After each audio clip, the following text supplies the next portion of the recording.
नमस्कार विद्यार्थी मित्रांनो, एक पाऊल पुढे या यूट्यूब चॅनलवर आपल्या सर्वांचं सहर्ष स्वागत। 19 एप्रिल रोजीची आज आपण महाराष्ट्र राज्यातील सर्व शाळांतील विद्यार्थ्यांसाठी एक विशेष अपडेट घेऊन या शॉर्ट्स मधून आपण त्याची माहिती बघणार आहोत। महाराष्ट्र राज्याचे उपसचिव तुषार महाजन यांच्या स्वाक्षरीने हे पत्र निघालेलं आहे।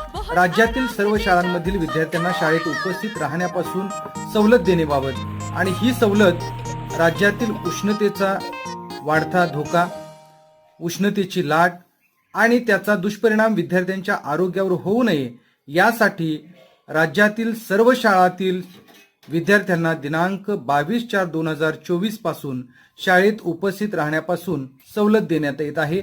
म्हणजे कोणतेही बंधन दिनांक 22 पासून विद्यार्थ्यांना असणार नाही, त्यांना सुट्टी दिली आहे।